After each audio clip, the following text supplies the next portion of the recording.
see projekt on tehtud emade ja laste heaks. Millest nad kõige rohkem puudust tunnevad, ehk mille jaoks läheb teie see saadav tulu?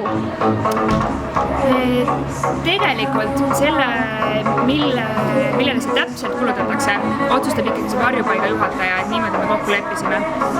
Aga millest me seal rääkisime, asjad, millest võib puudust olla, on sellised täiesti tavalised olmeasjad, a la külmkapp. Uus sügav külmik oli alles, oli suur probleem, mille nad said lahendatud. Kui on vaja pesumasinatest ja muid selliseid asju, tavaliselt see on üks teema, mis neil on. Ja teine teema on see, et need emad, kes seal varjupaigas elavad, nad ikkagi peavad üks hetk sealt edasi välja kolima ja siis ei ole neil sisuliselt tavaliselt mitte midagi. Neil ei ole potte, panne, rääkimata mingisugustest kodumasinatest. Et suures osas läheb see raha kindlasti ka nende emade toetamiseks, kes sealt just parasjagu välja kolivad. Kui palju raha te loodate kokku koguda?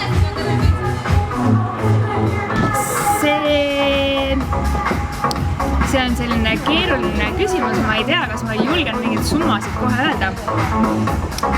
Ma isiklikult loodan, et me saame orienteeruvalt 700–800 eurot neile annetada. Ja muidugi, kui lisandub neid, kes soovivad teha suuremaid annetusi, siis loomulikult läheb see summa suuremaks. Ja juhul, kui meil see kalendrite müük väga kiiresti läheb, siis on ju võimalik ka neid tõenäoliselt juurde toota ja siis saab see summa samuti suuremaks minna. Ma tahtsingi küsida, et kust kalendrit üldse osta saab? Kalendrit saab osta ainult Butterflyst.